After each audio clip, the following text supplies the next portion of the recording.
It was really unfortunate to learn last night that agriculture has been postponed to be on the agenda on the UN Framework Convention on Climate Change, COP19, the next one. So it has not been really approved in COP18 now to be on the agenda. This was surprising simply because agriculture is seriously affected by climate change. At the same time, we know that agriculture is the main driving force behind food security, and the world has really to produce 70% more food by the year 2050.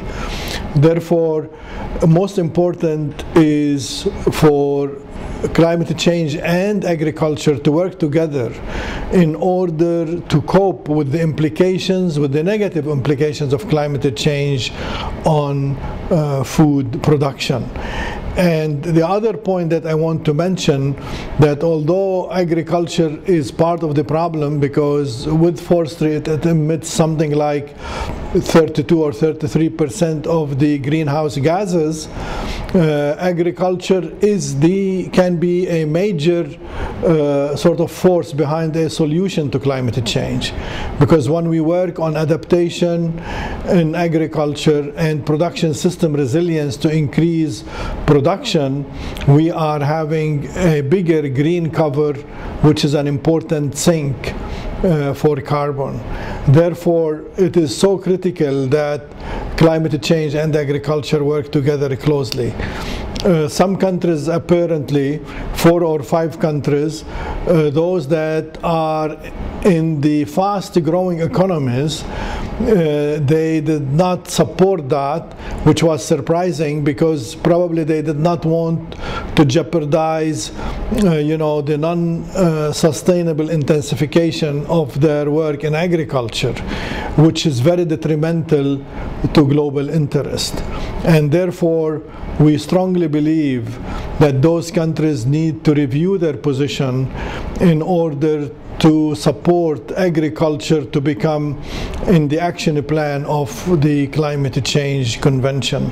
Therefore, again, it is so important to appeal to the policymakers so that they understand the relationship between climate change and agriculture. Donors certainly can play a very important role because they can really support the programs that can certainly reduce the impact, the negative impact of climate change on the components of food security. We know very well that climate change affects food production. It affects also the accessibility to the food. It affects the stability in food production, and it affects the utilization of the food. And therefore, donors can look at the implications, the negative implications of climate change on food security, and then support the programs that can cope with these negative implications. At the end of the day, the world community has a major responsibility to meet the food demand.